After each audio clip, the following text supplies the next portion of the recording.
마음 따뜻한 5월, 건강하고 행복하세요. 라디오 서울이 함께합니다.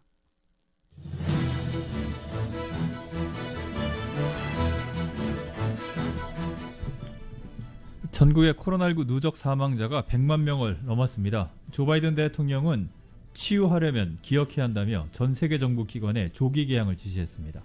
LA 카운티의 코로나19 신규 확진자가 일주일 사이 20%가 늘었습니다. 이 같은 증가세가 계속되면 실내 마스크 착용 의무화가 재시행될 수도 있습니다.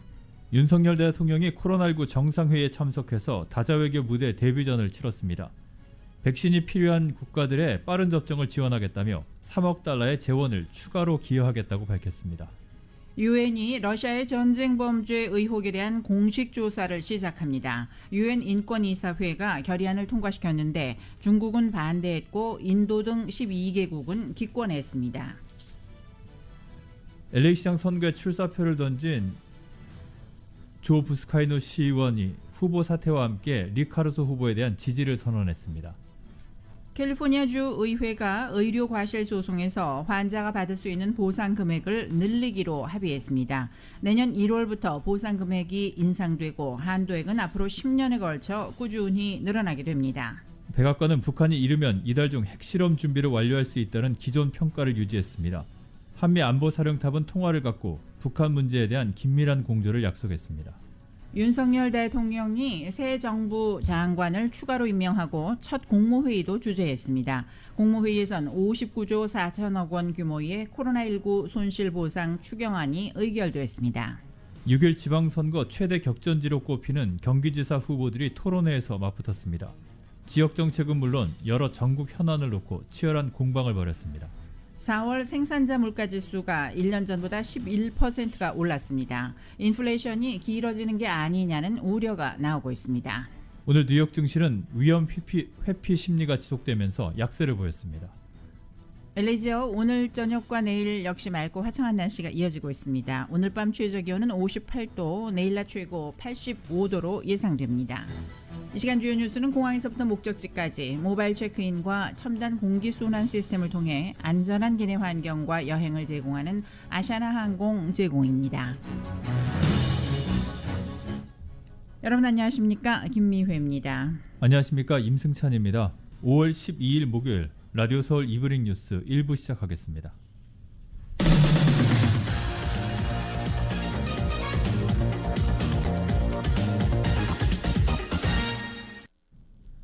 전국의 코로나19 사망자가 100만 명을 넘겼지만 확산이 멈추지 않고 있어서 추가 희생자가 나올 전망입니다.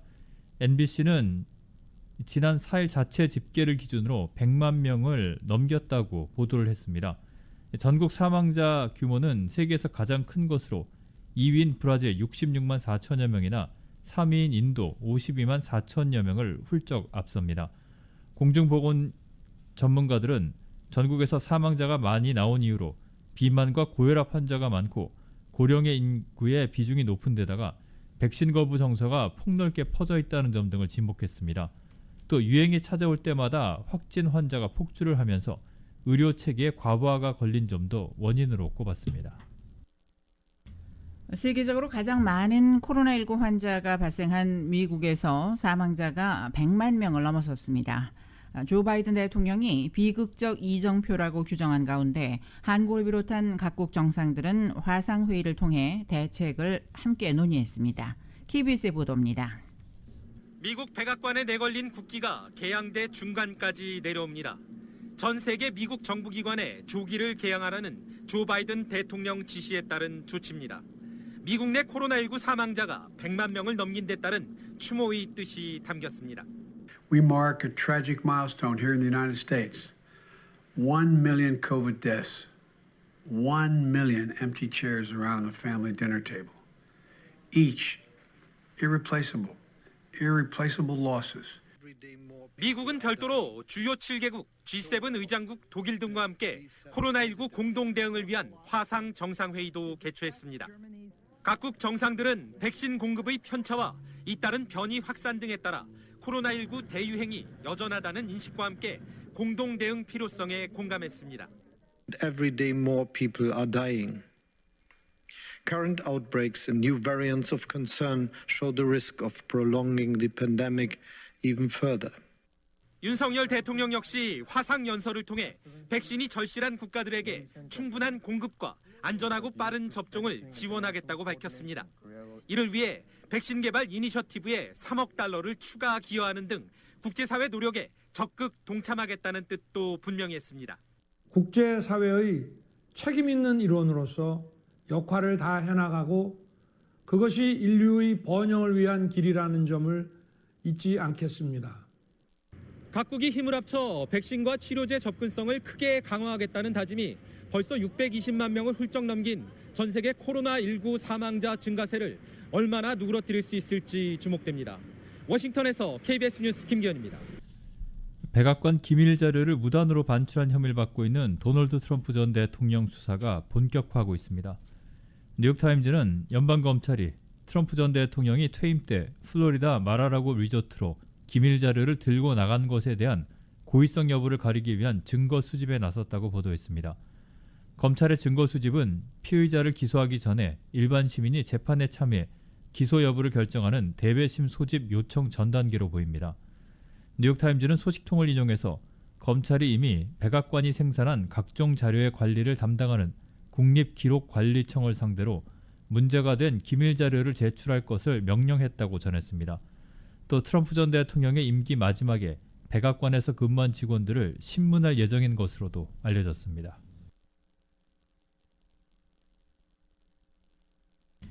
바이든 대통령의 한국 방문이 일주일 앞으로 다가온 가운데 백악관은 북한이 이달 중 핵실험을 할 준비를 마칠 수 있다는 기존 평가를 그대로 유지했습니다. 젠 사키 백악관 대변인은 오늘 브리핑에서 북한의 핵실험 동향에 대한 현재 평가를 묻는 말에 북한이 이르면 이달에 제7차 핵실험을 할 준비가 돼 있을 수 있다고 평가한다고 답했습니다. 사키 대변인은 그러면서 우린 이 정보를 동맹과 파트너들과 공유하고 있고 긴밀히 조율하고 있다고 말했습니다. 사키 대변인은 우리 정보당국의 평가는 다수의 ICBM 시험 발사를 포함한 북한의 최근 공개 성명과 정세를 불안정하게 하는 행동들과 일치한다며 곧 있을 바이든 대통령의 한일 순방 때 이 주제를 논의할 것이라고 밝혔습니다. 그는 바이든 대통령이 방한을 통해 동맹을 강화하고 한국의 안보에 대한 우리의 약속을 분명히 할 것이라고 설명했습니다.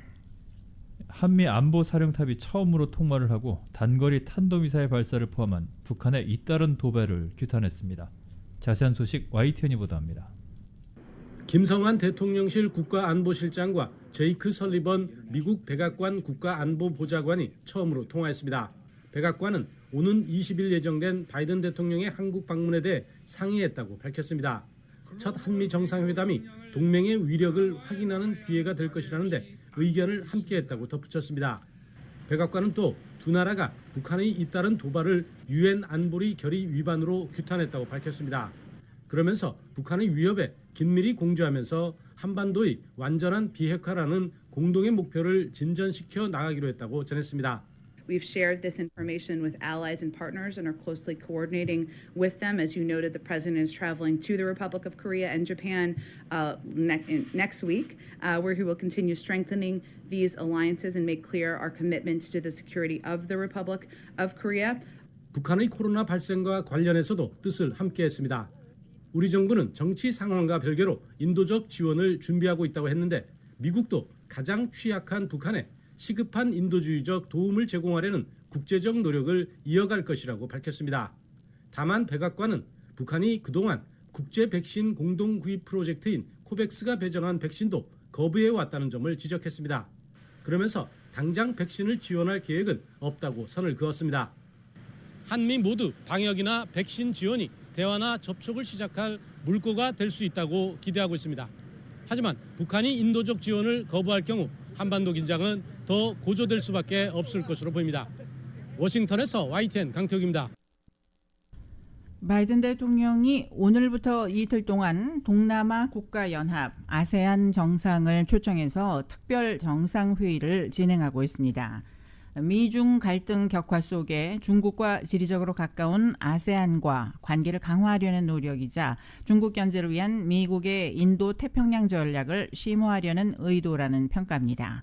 이번 정상회의는 아세안 10개 회원국 가운데 브루나이, 캄보디아, 인도네시아, 라오스, 말레이시아, 싱가포르, 태국, 베트남 등 8개국이 참석했습니다. 쿠데타로 군부가 집권한 미얀마는 초청 대상에서 배제됐고 막 치러진 대선에서 패배한 필리핀 대통령도 불참했습니다. 이들 정상은 오늘 낸시 펠로시 하원 의장이 주최하는 환영 오찬을 시작으로 상무장관과 무역대표부 대표가 참석한 가운데 재계 인사들과 경제협력 심화 방안도 논의합니다. 이어 바이든 대통령은 백악관에서 이들 정상을 위한 환영 만찬을 엽니다. 아세안 정상들은 내일 국무부에서 카멀라 해리스 부통령, 토니 블링컨 국무장관과 함께 해상협력, 전염병 대유행 회복, 보건 등 협력 방안을 논의할 예정입니다. 토니 블링컨 국무장관이 14일부터 16일까지 독일과 프랑스를 방문하기로 했습니다. 네드 프라이스 대변인은 오늘 블링컨 장관이 독일 베를린에서 열리는 나토 외무장관 회의에 참석한다고 밝혔습니다. 국무부는 이번 회의에서 나토 외무장관들은 러시아의 우크라이나 침공에 대한 추가 대응 방안과 마드리드에서 열리는 나토 정상회담 의제를 논의할 방침이라고 설명했습니다. 백악관이 핀란드와 스웨덴의 북대서양조약기구 나토 가입 움직임을 지지했습니다. 젠사키 백악관 대변인은 오늘 브리핑에서 우리는 핀란드나 스웨덴이 나토 가입을 신청한다면 이를 지지할 것이라며 우리는 그들이 내리는 어떤 결정도 존중할 것이라고 말했습니다.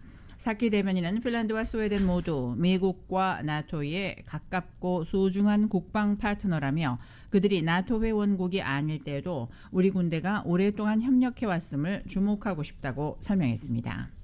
유엔이 러시아의 전쟁 범죄 의혹에 대한 공식 조사를 시작합니다. 유엔 인권이사회는 이사국 표결을 거쳐서 이 같은 내용의 결의안을 통과시켰는데 표결에서 중국은 반대했고 인도 등 12개 나라는 기권했습니다. KBS입니다.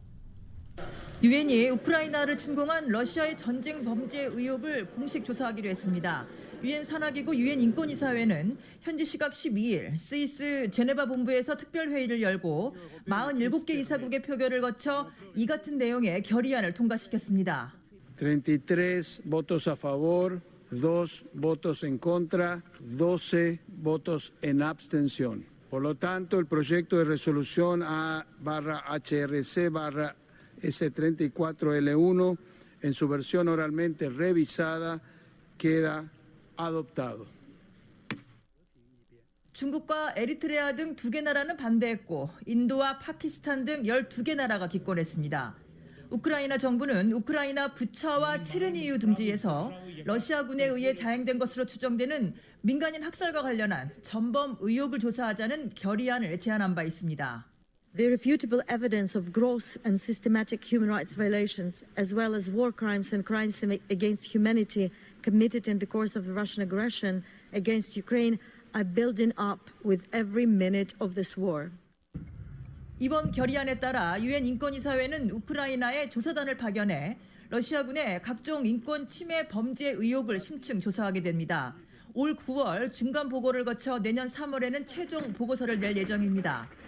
유엔 인권이사회는 러시아의 옵서버 자격으로 회의 참석을 요청했지만 러시아 측은 불참했습니다. 다만 주 제네바 유엔기구 러시아 대사는 표결 전 성명을 통해 서방 국가들이 러시아를 악마화하기 위해 또 다른 정치 이벤트를 조직했다며 관련 의혹을 재차 부인했습니다. 유엔은 지난달 7일 총회 표결을 통해 러시아의 유엔 인권이사회 이사국 자격을 정지시켰고 러시아는 직후 이사회를 탈퇴했습니다. 유엔 안전보장이사회 상임이사국의 유엔 산하기구 첫 퇴출이었습니다.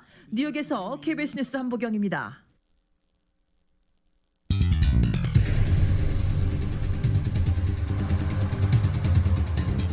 라디오 서울 이브닝 뉴스 일부 함께하고 계십니다. LA와 가든그로브 두 곳에서 모시는 금강안경 검안과 1250만 불 교통사고 최고보상 교통사고 전문 천재 변호사 리차드 호프만, 주류 언론과 유명 인사들을 감동시킨 미주 판매 1위 카후나 마사지 체어, 한인기업의 자랑 카후나 마사지 체어, 온오프 PRGR 야마하 14 MU 스포츠, 전미국 독점 총판 올림픽 골프에서 함께 보내드립니다.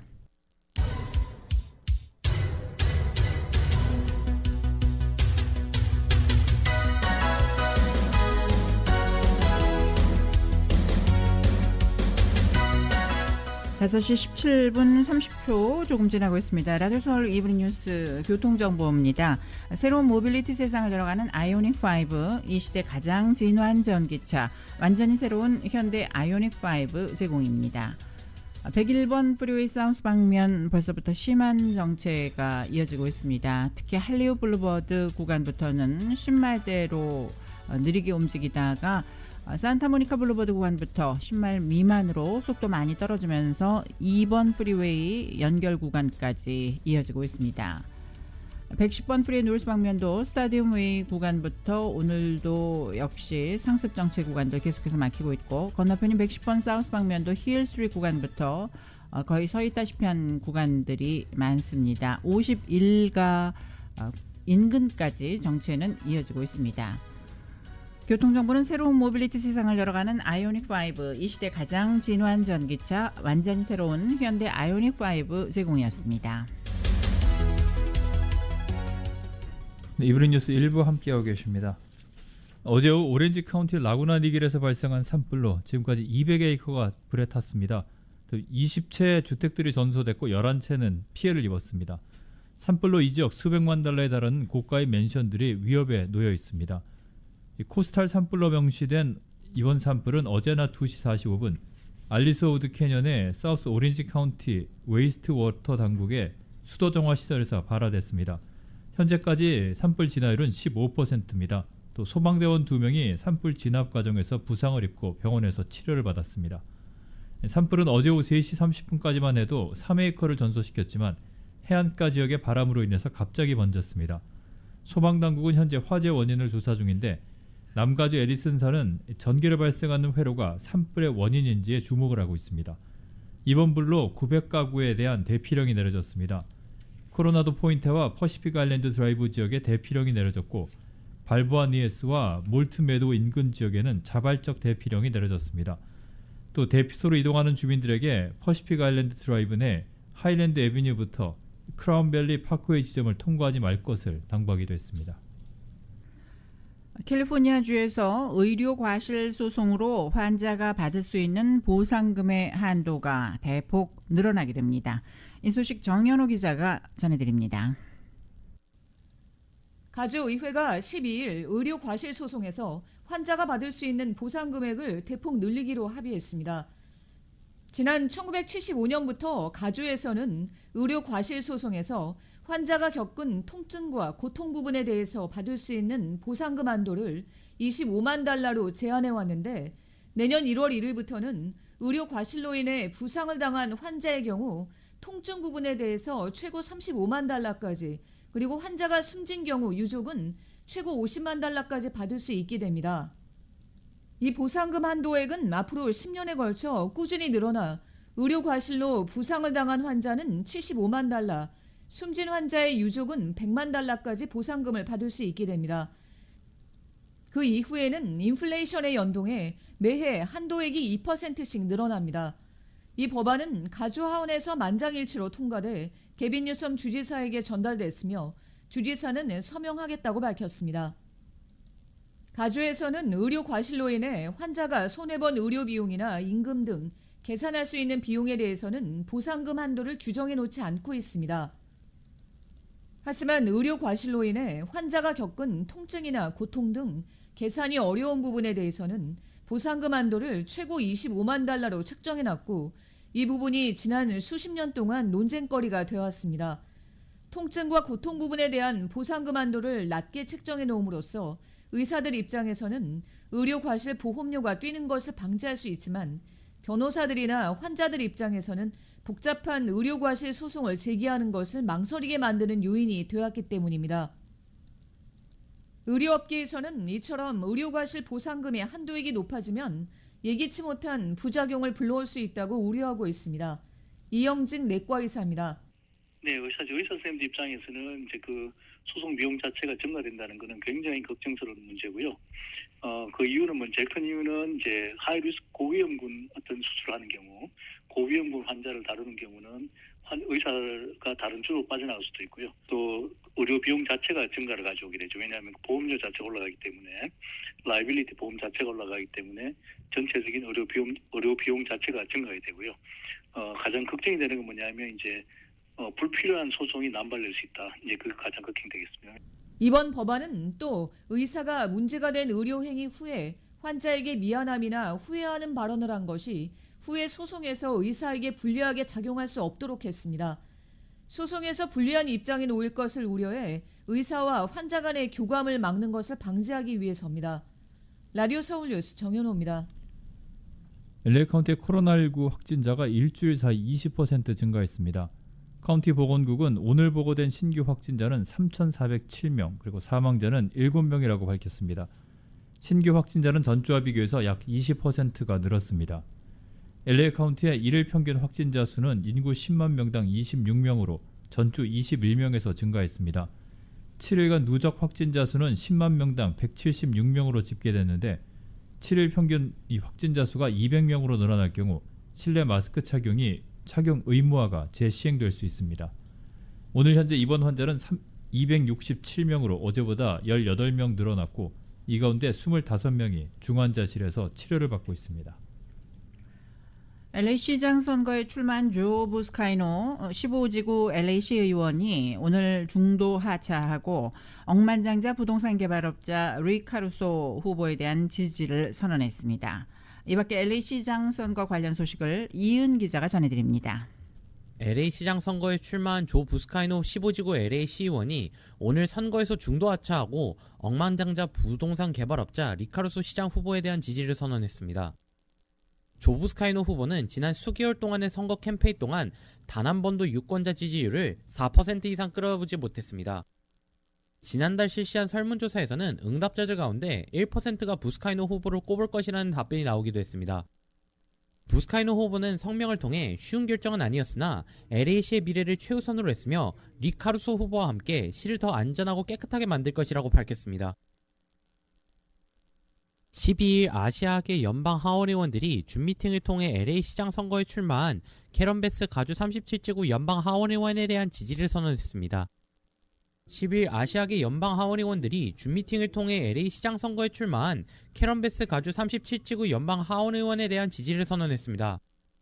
주디추 가주 27지구 연방 하원의원과 테드 류 가주 33지구 연방 하원의원은 이번 줌 미팅에서 캐런 베스 연방 하원의원이 아시안 주민들이 애로를 겪는 교육 문제에 관한 법제도 관련, 인종차별 문제, 홈리스 해결 등에 누구보다 앞장섰다고 지지 이유를 설명했습니다. Crisis after crisis, Karen has not only stood on the right side of history, is the best person. Karen Bass has voted for every single bill to fund homeless services, every bill to increase homeless funding.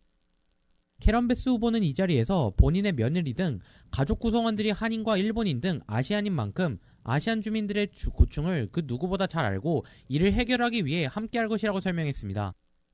My daughter-in-law is Korean, but I have other Asian family members as well. My niece is Filipino. I have a niece that's Japanese. LA시 시장 선거 예선은 다음 달 7일에 진행됩니다. 라디오 서울 뉴스 이은입니다. 인플레이션으로 인해서 내년부터 캘리포니아주의 시간당 최저임금이 $15 50센트로 인상이 됩니다. 이 내용 정현호 기자가 보도합니다. 심화되는 인플레이션으로 인해 내년 1월부터 가주의 시간당 최저임금이 $15 50센트로 인상된다고 주정부가 12일 밝혔습니다. 현재 가주의 시간당 최저임금은 $15이며 직원이 26명 이하인 소규모 사업체의 경우 시간당 $14입니다. 내년 1월부터는 직원 규모에 관계없이 가주의 모든 사업체들의 시간당 최저임금은 $15 50센트로 인상됩니다.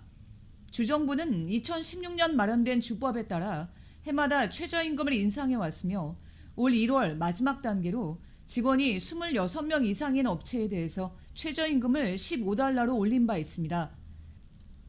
2016년의 임금법에 따르면 주정부의 단계적인 최저임금 인상이 종료된 후에라도 인플레이션 인상폭이 7%를 넘을 경우 최저임금을 더 높일 수 있도록 했는데 주정부의 추정치에 따르면 소비자 물가지표는 오는 7월에 7.6%의 인상폭을 기록할 것으로 예상됩니다. 2016년 가주의 임금법이 마련된 후 인플레이션으로 인해 자동으로 최저임금이 오르게 되는 것은 이번이 처음입니다. 케빈 뉴섬 주지사의 예산 담당 국장인 킬린 마티 보슬로 씨는 올 여름 이후에도 인플레이션이 지속되면 앞으로 수년 내에 가주의 최저임금이 또다시 50센트 오를 가능성이 있다고 점쳤습니다. LA시의 경우 인플레이션에 연동해 최저임금을 오르게 한 규정에 따라 오는 7월 시간당 최저임금이 16달러 4센트로 인상됩니다. 라디오 서울뉴스 정현호입니다. 5.18 민주화 운동을 기념하는 기념식이 오는 18일 LA 한인타운 내 한국교육원에서 오후 5시 30분에 열립니다. 5.18 기념재단 LA가 주최하는 이번 기념식에는 이갑산 범시민사회단체 연합 상임대표와 책 5.18 푸른 눈의 증인 저자인 풀 코트라이트 씨가 강사로 출연합니다. 이갑산 범사련 대표는 당시 유학생으로 LA에서 5.18 민주화 운동을 겪었는데 당시 LA에서 민주학생연합회 이사장을 맡아 타운에서 500여 명이 참여한 가운데 첫 항의 시위를 주도하기도 했습니다. 또 LA 한인 400여 명으로부터 헌혈을 받아 LA 적십자사를 통해 광주로 보내려는 시도를 했고 당시 헌혈 운동은 주류 언론으로부터도 주목을 받았습니다. 5.18 당시 평화봉사단 단원이었던 풀 코트라이트 박사는 나주와 광주를 오가며 현장을 누비며 꼼꼼히 기록한 일기장을 근거로 저서 5.18 푸른 눈의 증인을 출간했습니다. 퍼시픽 시티뱅크가 제5회 장학생을 모집합니다. 대상은 올해 고등학교 졸업 예정자로 2년제나 4년제 대학 입학 예정인 학생들이 대상입니다. 총 25명을 선정해서 1인당 3,000달러의 장학금을 수여할 예정입니다. 자세한 사항은 전화 213-210-2000번이나 웹사이트 팩시티.net에서 장학금 배너를 클릭해서 확인하면 됩니다. 라디오 서울 이브닝 뉴스 함께하고 계십니다. 잠시 후에는 한국 소식 전해드립니다.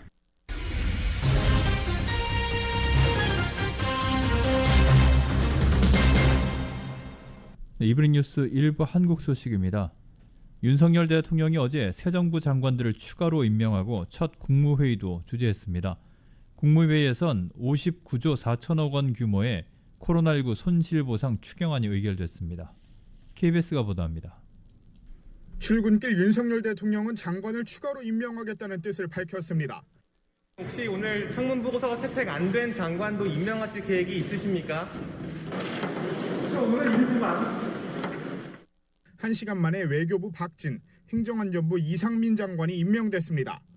대통령실 핵심 관계자는 국정공백이 없는 게 가장 중요하다며 청문보고서 없이 임명한 이유를 설명했습니다.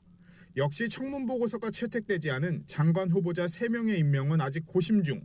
대통령실 관계자는 서둘러 갈 필요가 있느냐, 강대강 국면으로 갈 필요는 없다는 게 대통령실 기류라고 전했습니다.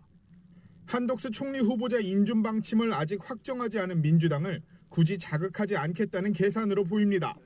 새 정부 장관이 9명밖에 임명되지 않은 상황에서 문재인 정부 장관 2명이 참석한 가운데 첫 국무회의가 열렸습니다. 당초 15명 이상이 참석해야 열리는 것으로 알려진 것과 달리 11명 이상 참석으로 국무회의 개의가 가능하다는 법제처 유권 해석에 따른 겁니다. 안건은 59조 4천억 원 규모의 코로나19 손실보상 추경안. 윤 대통령은 방역으로 발생한 국민 손실을 보상하는 건 국가의 의무라고 밝혔습니다. 국민의 자산권 행사를 제한하고 손실보상을 제대로 해주지 않는다면 진정한 법치국가라고 보기 어렵습니다. 추경안은 국무회의에서 의결됐고 오늘 국회에 제출됩니다.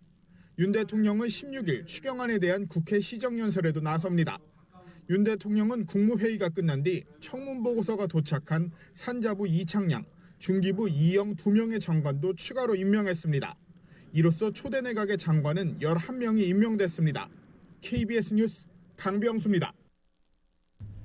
윤석열 대통령이 코로나19 정상회의에 화상으로 참석해 다자외교 무대 데뷔전을 치렀습니다. 백신이 필요한 국가들에게 빠른 접종을 지원하겠다며 3억 달러의 재원을 추가로 기여하겠다고 발표했습니다. 사전 녹화한 영상을 방영한 것이지만 다음 주 정상회담을 앞둔 바이든 대통령과는 화상으로 먼저 만난 셈입니다. YTN입니다. 코로나19 대유행에 맞설 전략과 해법을 마련하기 위해 지난해 9월 미국 주도로 시작된 글로벌 코로나19 정상회의 윤석열 대통령도 참석했습니다.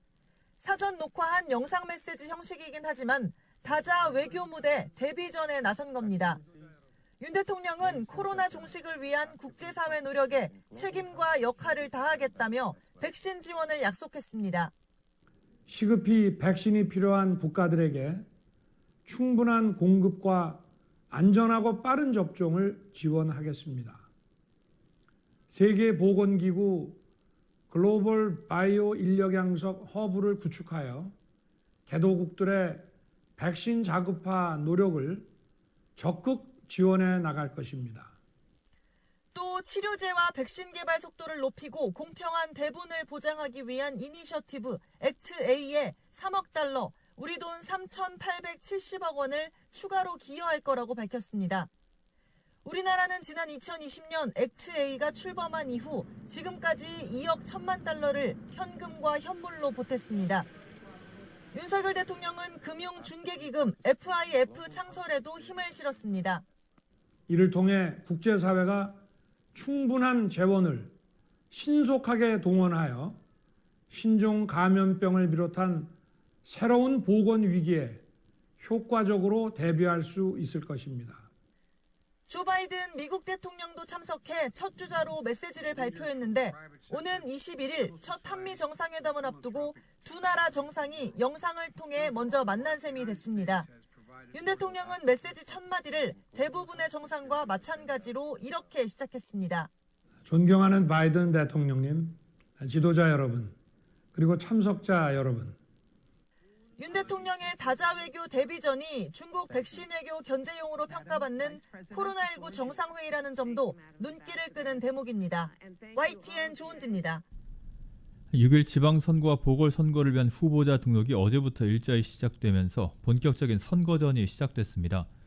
최초의 서울시장 4선에 도전하는 국민의힘 오세훈 후보, 그리고 서울시장 탈환을 노리는 더불어민주당 송영길 후보는 등록을 어제 마쳤습니다. 경기지사직을 두고 맞붙는 국민의힘 김은혜 후보와 민주당의 김동연 후보도 경기도 선거관리위원회를 직접 찾거나 대리인을 보내서 후보로 등록했습니다. 경기 성남 분당갑 그리고 인천 계양을 국회의원 보궐선거에 나선 국민의힘 안철수 전 인수위원장과 민주당 이재명 후보 역시 지역 발전을 약속하며 후보 등록을 끝냈습니다. 13일까지 후보 등록을 마친 뒤 19일부터는 공식 선거운동이 시작되고 사전투표는 이달 27일과 28일, 그리고 본투표는 다음 달 1일에 진행됩니다. 6일 지방선거를 앞두고 후보자 등록이 시작된 첫날 최대 격전지로 꼽히는 경기지사 선거 후보들은 토론회에서 맞붙었습니다. 지역정책은 물론 여러 전국 현안을 놓고 치열한 공방을 벌였습니다. YTN입니다. 경기지사 선거에 출사표를 던진 후보 4명의 신경전은 토론회 초반부터 팽팽했습니다. 국민의힘 김은혜 후보가 집권여당의 힘있는 후보론을 꺼내들자 지방정부는 중앙정부로부터 인사, 예산 다 가져와서 100번, 1000번이라도 경기도민을 위해서 가져와야 됩니다. 세일즈하고 몸 던져야죠. 민주당 김동연 후보는 윤 대통령의 당선인 시절 대변인을 지낸 김 후보를 직격했습니다. 남이 써준 말 누구나 읽을 수 있습니다. 지금 우리에게 필요한 것은 말꾼이 아니라 일꾼입니다. 최대 지역 현안인 교통난 해소와 부동산 문제 등을 놓고도 논쟁을 벌였습니다. 그 1기 신도시 재건축이라 하면 민간 재건축을 말씀하시는 건가요? 네, 일단 민간 재건축을 의미합니다. 그런데 지난 3월에 경기도지사 후보 수락하실 때는 왜 공공재정비를 하셨나요? 국정과제에서 이 GTX, DEF가 다 빠져버렸어요. 공약 파기 같은 생각이 드는데. DEF는 보다 효율적으로 국민들이 하실 수 있도록 용역에 들어가서 이미 4차 국가철도망 계획 나왔습니다만 개정을 해서라도 집어넣겠다라고. 새 정부 내각 인선과 대장동 개발 의혹 등을 놓고도 설전이 이어졌는데 무소속 강용석 후보는 거대 양당 후보를 싸잡아 비판했습니다. 두 분 지금 굉장히 뜬구름 잡는 얘기를 해주셨는데 제가 계속 김남매 하는 게 김동연 후보나 김은혜 후보 공약이 너무 비슷해서. 정의당 황순식 후보는 윤석열, 이재명 대리전 논란을 꼬집으며 빈틈을 파고들었습니다. 명심과 윤심이 아닌 민심을 따를 도지사가 필요합니다. 인천 계양을 국회의원 보궐선거에 출사표를 던진 민주당 이재명 고문의 정치적 고향. 검수완박 법안 통과를 둘러싼 후폭풍이 여전한 상황에서 대장동을 품고 있다는 지역적 특성. 그리고 윤석열 대통령의 측근 인사가 후보로 나선 만큼 결과에 따라 새 정부 국정 동력이 좌우될 수 있다는 의미까지.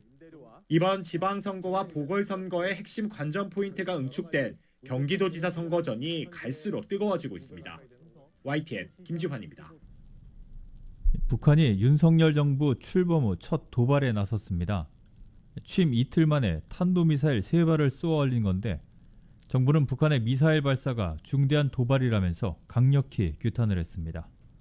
YTN이 보도합니다. 북한이 올해 16번째 무력 도발에 나섰습니다. 저녁 6시 29분쯤 평양 순안 일대에서 동해 쪽으로 단거리 탄도미사일 3발을 쏘아 올린 겁니다. 비행거리는 약 360km, 고도는 약 90km, 속도는 약 마하 5로 탐지됐습니다. 한미 정보당국이 세부 지원을 정밀 분석하고 있는데 초대형 방사포일 가능성이 큰 것으로 보고 있는 것으로 알려졌습니다. 원인철 합참의장은 북한의 탄도미사일 발사 직후 라케메라 연합사령관과의 공조통화를 통해 상황을 긴밀히 공유하고 한미연합 방위태세를 굳건히 할 것을 확인하였습니다. 윤석열 정부 출범 뒤 첫 도발이긴 하지만 새 정부 출범을 겨냥했다기보다는 지금까지 여러 차례 밝혀온 것처럼 계획에 따른 것이라 주장할 가능성이 크다는 분석입니다. 출범 후에도 계속해서 하는 것, 또 특히 예정된 한미 정상회담 그 즈음을 다시 한번 이제 도발을 함으로써 자신들의 압박 효과를 극대화하는 그런 또 그 부수적인 효과도 거두려고 할 가능성은 높다라고 생각을 합니다. 합참은 송상 탄도미사일이 탐지될 경우 제일 처음엔 미상 발사체 발사라고 발표해왔지만 이번엔 처음부터 미상 탄도미사일로 표현을 바꿨습니다. 이는 여러 차례 북한 미사일에 대한 단호한 입장을 밝혀온 새 정부 기조가 반영된 조처로 알려졌습니다. 국가안보실은 발사 직후 안보 상황 점검 회의를 열고 이번 발사를 중대한 도발로 규정하고 강력히 규탄했습니다. YTN 한영입니다. 지금까지 한국 소식 전해드렸습니다. 라디오 서울 이브닝 뉴스 잠시 후에는 경제 소식 이어집니다.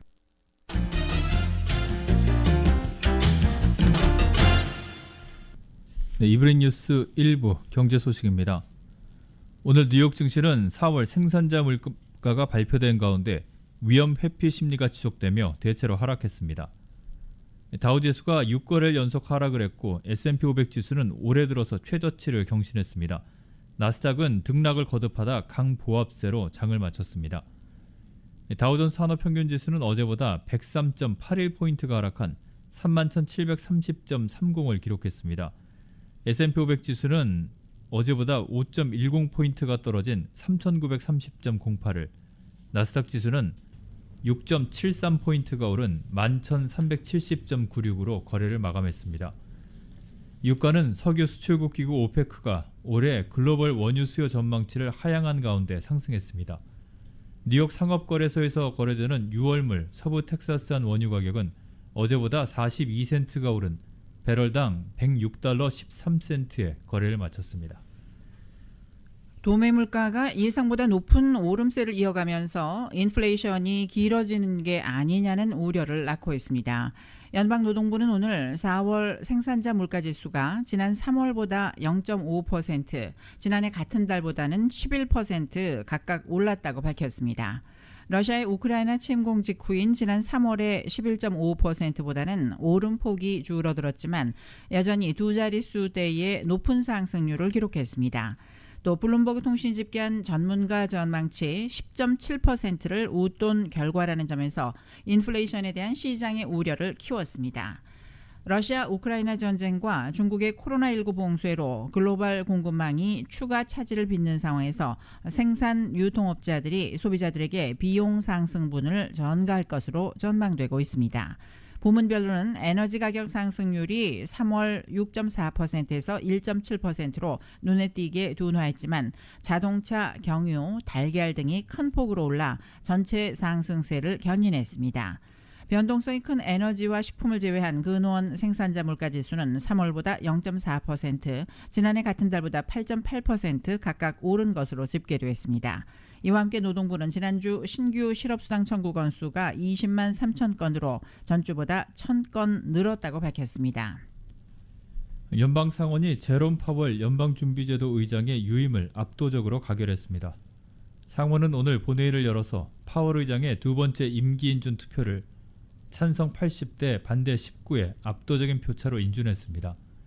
이로써 파월 의장은 앞으로 4년 동안 미국의 통화와 금융정책을 책임지게 됐습니다. 파월 의장으로서는 40년 만에 최악의 상황인 인플레이션 잡기가 당면한 최우선 과제입니다. 파월 의장에 대한 이 같은 초당적인 재신임은 코로나19 사태 이후 경제 위기 상황에서 보여준 파월 의장의 안정적 대처 능력에 대한 신뢰를 의미한다고 로이터는 분석했습니다. 연방준비제도가 향후 3번의 연방공개시장위원회에서 금리를 50bp씩 인상할 것이라는 전망이 나왔습니다. 오늘 다우존스에 따르면 웰스파고의 이코노미스트들은 연준이 6월과 7월, 9월에 50bp씩 각각 금리를 인상한 후 향후 2년에 걸쳐 25bp씩 금리를 올릴 것이라고 내다봤습니다. 웰스파고는 연방기금 금리가 2023년 2분기에 3.5에서 3.75%에서 정점을 찍을 것이라고 전망했습니다. 아울러 이 레벨에서는 실효 연방기금 금리가 중립 수준을 넘어 금융 여건이 타이트해지고 경제 성장이 둔화될 것이라며 2023년에 경제 성장률이 1% 부근이 될 것이라고 내다봤습니다. 웰스파고는 성장이 둔화되면서 그 다음 해 말까지는 연준이 금리 인하를 시작하게 될 것이라고 덧붙였습니다. 제넷 옐런 재무장관이 암호화폐 시장의 혼란이 금융 시스템 안정에 위협이 되진 않을 것이라고 말했습니다. 옐런 재무장관은 오늘 하원 금융서비스위원회 증언에서 암호화폐 시장의 혼란이 금융 안정에 큰 위협이 되지 않을 것으로 봤습니다. 옐런 장관은 암호화폐 시장에서 테라가 1달러 패거에서 분리되면서 세계에서 가장 큰 스테이블 코인인 테더가 비슷한 압력을 받고 있다며 테라의 놀라운 하락은 달러에 고정되어 있다고 주장하는 토큰의 위험성을 보여준다고 말했습니다. 옐런 장관은 이 정도 규모를 금융 안정에 대한 실질적인 위협으로 규정하지는 않겠지만 매우 빠르게 커지고 있다며 이는 우리가 수세기 동안 알았던 것과 같은 종류의 위험을 보여준다고 말했습니다. 이와 함께 옐런 장관은 인플레이션은 국가와 바이든 행정부가 직면한 1번 경제 이슈라며 연준이 경기 침체를 일으키지 않고 인플레이션을 낮출 수 있는 길이 있으며 이를 달성하는 것이 연준의 목표가 될 것이라고 말했습니다. 현대자동차가 바이든 대통령의 한국 방문 기간 조지아주에 70억 달러의 전기차 공장을 건립하는 계획을 발표할 예정입니다. AP통신은 오늘 소식통을 인용해 이번 투자가 8,500개의 일자리를 창출할 것이라고 전했습니다. 앞서 지난 8일 로이터 통신은 현대차가 조지아주에 전기차 생산 공장을 새로 짓기 위해 주 당국과 협의하고 있다고 보도했습니다. 애틀란타 저널 컨스티튜션도 지난 9일 현대차가 전기차 공장을 조지아주에 설립하고 8,500명을 고용할 예정이라고 보도했습니다. 또 새 공장 부지는 조지아주 동부 서베너 인근의 브라이언 카운티가 유력하다고 전했습니다. 현재 조지아주에는 기아차 공장이 있으며 내연기관 자동차만 생산되고 있습니다.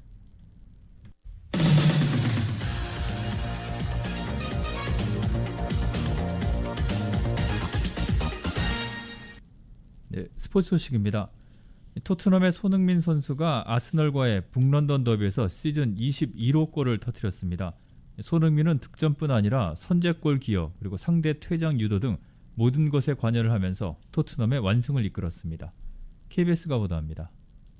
전통의 지역 라이벌전은 4위 경쟁까지 더해 초반부터 팽팽했습니다. 아스널의 집중 견제 상대는 역시 손흥민이었습니다. 전반 10분 아스널 홀딩에게 옆구리를 채워 넘어진 손흥민. 1분도 안 돼 같은 상황이 반복되자 좀처럼 흥분하지 않는 손흥민도 달려들었습니다. 결국 손흥민이 선제골을 만들었습니다. 전반 20분 클루셉스키의 크로스를 연결하는 과정에서 상대 반칙을 얻어 케인의 페널티킥 선제골을 완성했습니다. 손흥민은 전반 33분엔 또 한 번 결정적 활약을 했습니다. 경기 내내 손흥민과 충돌했던 홀딩이 이번엔 팔꿈치로 가격해 경고 누적으로 퇴장당했습니다. 전반 중반 상대 선수의 퇴장으로 수적 우세 속에 경기를 펼친 토트넘은 3분 뒤 케인의 추가골로 더 달아났습니다. 그리고 후반 2분 마침내 전반 내내 경기를 지배했던 손흥민이 리그 21호 골을 터뜨렸습니다. 케인의 문전 돌파에서 흘러나온 공을 재치있게 마무리했습니다. 득점 1위를 달리고 있는 리버풀 살라흐와 이제 단 한 골 차입니다. 선제골 기여와 상대 퇴장 유도 그리고 득점까지 모든 걸 쏟아부은 손흥민은 72분을 뛰고 교체 아웃됐고 토트넘은 아스널의 3대0 완승을 거뒀습니다.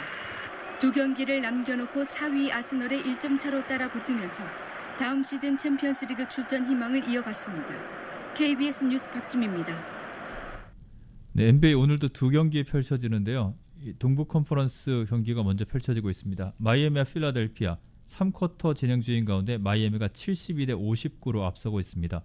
오늘 경기에서 마이애미가 승리를 거두게 되면 마이애미가 동부지구 결승에 선착하게 됩니다. 피닉스와 달라스와의 경기는 6시 30분에 시작합니다. 이번 시리즈는 피닉스가 3승 2패로 앞서가고 있습니다.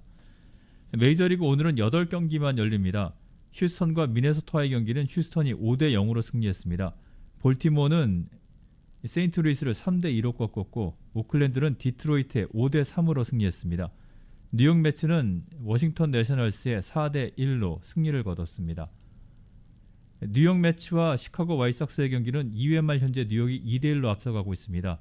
텍사스와 캔사스시티는 2회 말 3회 초 현재 텍사스가 1대 0으로 앞서고 있습니다. LA 다저스와 필라델피아 필리스와의 경기는 저녁 7시 30분에 시작을 합니다.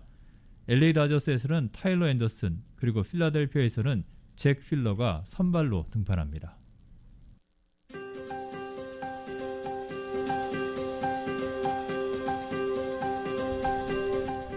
5월 12일 목요일 저녁 라디오 서울 이브닝 뉴스 날씨 전해드립니다. 매운 치킨의 완결판 맥도날드 스파이시 치킨과 너겟을 즐기세요. 맥도날드 제공입니다. LA 지역 오늘 저녁과 내일 역시 맑고 화창한 날씨는 이어집니다. 오늘 낮 최고 기온 79도가량 됐었는데요. 내일은 기온이 이보다 더 올라가겠습니다. 오늘 저녁에 바람이 5마일에서 10마일 정도로 불겠고 밤 최저 58도가량, 내일 낮 최고 기온은 85도가량을 보이겠고 토요일에는 낮 최고 기온 88도까지 오를 것으로 예보되고 있습니다.